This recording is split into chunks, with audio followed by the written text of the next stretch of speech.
بسم الله الرحمن الرحيم.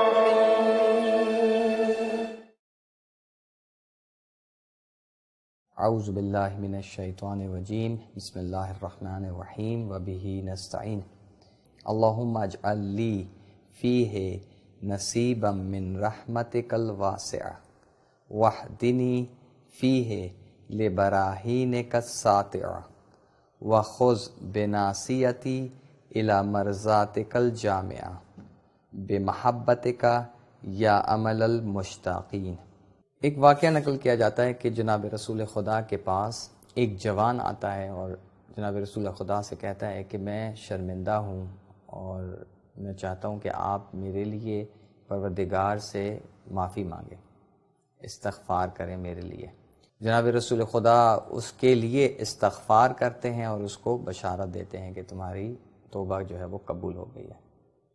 کچھ عرصے کے بعد وہ دوبارہ جناب رسول خدا کی خدمت میں حاضر ہوتا ہے اور پھر کہتا ہے کہ میں شرمندہ ہوں اور میں نے پھر خدا کی بارگاہ میں معصیت کی ہے، تو ایک دفعہ پھر آپ میرے لیے خدا سے مغفرت طلب کریں. اس دفعہ پھر جناب رسول خدا اس جوان کے لیے خدا سے مغفرت طلب کرتے ہیں اور ان کی یہ دعا قبول ہوتی ہے. کچھ عرصے کے بعد پھر دوبارہ یہ جوان جناب رسول خدا کی خدمت میں حاضر ہوتا ہے اور اس دفعہ پھر وہی جملے دہراتا ہے کہ میں شرمندہ ہوں، میں نے خدا کی معصیت کی ہے، تو میرے لیے خدا سے مغفرت طلب کریں.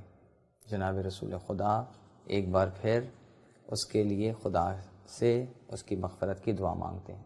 چوتھی دفعہ پھر یہ جوان جناب رسول خدا کی خدمت میں حاضر ہوتا ہے اور پھر وہی الفاظ دہراتا ہے کہ میں شرمندہ ہوں اور میں نے خدا کی معصیت کی ہے، آپ خدا سے میرے لیے مغفرت طلب کریں. اس دفعہ جناب رسول خدا فرماتے ہیں کہ مجھے شرم آتی ہے کہ میں خدا سے تمہارے لیے مغفرت طلب کروں. یہاں پر وہ جوان جو ہے وہ مایوس ہو جاتا ہے، دل شکستہ ہو جاتا ہے اور جناب رسول خدا کی بارگاہ سے باہر نکل آتا ہے. جناب جبرائیل علیہ السلام جو ہے فوراً نازل ہوتے ہیں اور جناب رسول خدا سے فرماتے ہیں کہ اے رسول خدا، آپ اس شخص کو جائیے اور بشارت دیجیے کہ خدا نے اس کی مغفرت قبول کر لی ہے. یہاں سے ہمیں جو پیغام ملتا ہے کہ انسان کو کبھی بھی خدا کی جو رحمت ہے اس سے مایوس نہیں ہونا چاہیے. خدا کی رحمت دو قسم کی ہیں. ایک وہ رحمت ہے کہ جو سب کے شامل حال ہے. اس رحمت کو اگر دنیاوی رحمت کا نام دیا جائے تو غلط نہیں ہے. چاہے مومن ہے، چاہے فاسق ہے، چاہے مسلمان ہے، چاہے غیر مسلمان ہے، سب کے شامل حال ہے. کوئی نافرمانی کر رہا ہے اس کو بھی خدا کی اس رحمت سے فراوان مل رہا ہے، اور کوئی اگر خدا کی اطاعت گزاری میں لگا ہوا ہے وہ بھی خدا کی اس نعمت سے بہرہ مند ہو رہا ہے.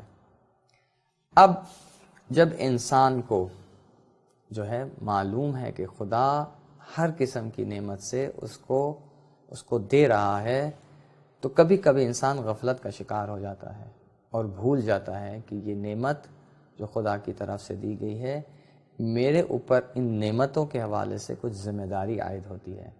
جو خدا نے مجھ پر جو احسان کیا ہے، میری ذمہ داری ہے کہ میں احسان فراموشی نہ کروں اور جو خدا کا بتایا ہوا راستہ ہے اس کے مطابق چلوں. بہرحال یہ دنیاوی رحمت اور دنیاوی نعمتیں سب کے شامل حال ہیں. سب کو خدا کی رحمت سے اپنا اپنا حصہ مل رہا ہے. اس کے مقابلے میں جو اخروی نعمتیں ہیں، یہ وہ نعمتیں ہیں کہ جو مخصوص ہے مومنین سے، جو مخصوص ہے صالحین سے، جو مخصوص ہے صادقین سے، جو مخصوص ہیں شہداء سے. یہ وہ نعمتیں ہیں کہ جو انسان کو جب خدا کے بتائے ہوئے راستے پر وہ چلے گا، اس کے خدا کی اطاعت کرے گا، خدا کے بتائے ہوئے احکامات کی تعمیل کرے گا، تب یہ اس رحمت کا مستحق قرار پائے گا. اور یہ وہ رحمت ہے کہ جس کے لیے انسان کو زحمت کرنے کی ضرورت ہوتی ہے، انسان کو محنت کی ضرورت ہوتی ہے. یہ والی رحمت انسان کو صرف اور صرف زحمت اور محنت کے ذریعے ہی حاصل ہوتی ہے. آپ کو معلوم ہے کہ مشہور حدیث ہے کہ دنیا آخرت کی کھیتی ہے.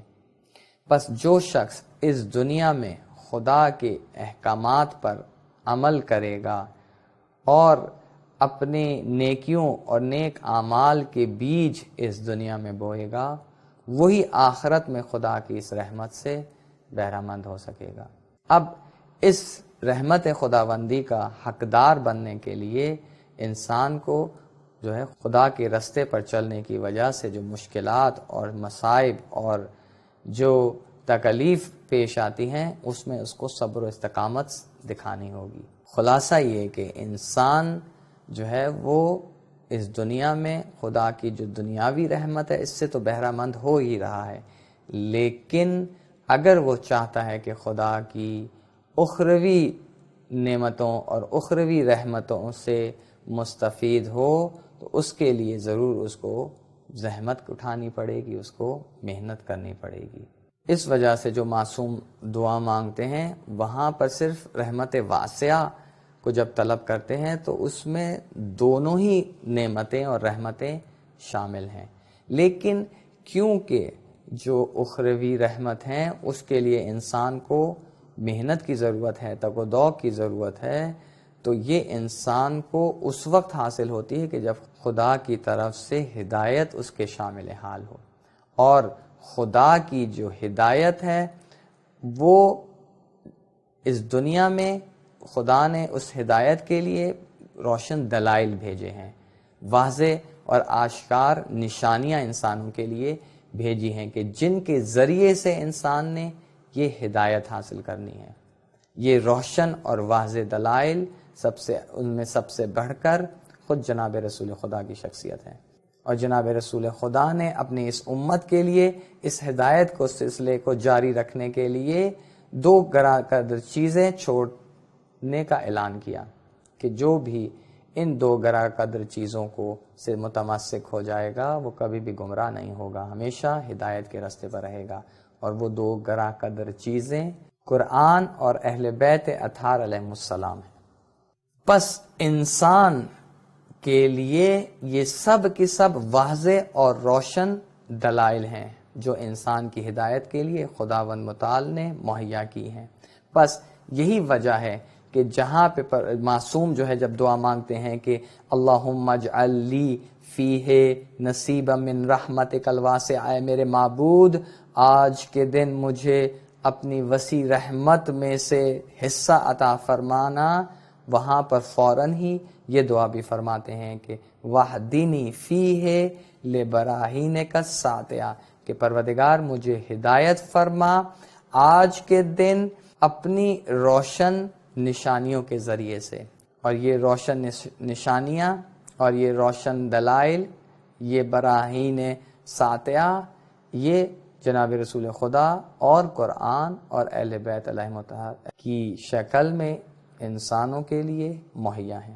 اگرچہ پروردگار نے انسان کو اس دنیا میں اختیار اور آزادی کے ساتھ بھیجا ہے، لیکن پھر بھی انسان اپنے اختیار اپنی نفسانی خواہشات کے ہاتھ میں دے دیتا ہے، اپنا اختیار شیطان کے ہاتھ میں دے دیتا ہے. لیکن وہ لوگ کہ جو مومن ہیں، جو خدا پر ایمان رکھتے ہیں، وہ یہ بات جانتے ہیں کہ اگر ہم نے اپنا اختیار کسی کو دینا ہے تو وہ خدا کی ذات ہے. اور خدا کو اپنا اختیار دینے سے وہ خواہش کرتے ہیں، وہ چاہتے ہیں کہ خدا کی ہمیں جہتی رضاؤں کی طرف، خدا کی ہمیں جہتی رضایتوں کی طرف حرکت کریں. یہ ہمیں جہتی رضائیں یا ہمیں جہتی رضایتیں کیا ہیں؟ ان سے مراد وہ تمام نیک کام ہیں کہ جو انسان کو اس دنیا میں انجام دینے کے لیے بھیجا گیا ہے. ان میں سے چند ایک کا میں جو ہے وہ ذکر کیے دیتا ہوں، جیسے نماز شب ہے، جیسے نماز جماعت ہے، جیسے صدقہ دینا ہے، جیسے حب محمد و آل محمد ہے. بس یہی وجہ ہے کہ معصوم یہاں پر فرماتے ہیں کہ وَخُذْ بِنَاصِیَتِی إِلَىٰ مَرْضَاتِکَ الْجَامِعَةِ، اور اے میرے پروردگار میری مہار پکڑ کے مجھے اپنی ہمیں جہتی رضاؤں کی طرف لے جا. بِمَحَبَّتِکَ یا عمل المشتاقین، اپنی محبت کے واسطے سے اے شوق رکھنے والوں کی آرزو۔ والسلام علیکم ورحمۃ اللہ وبرکاتہ۔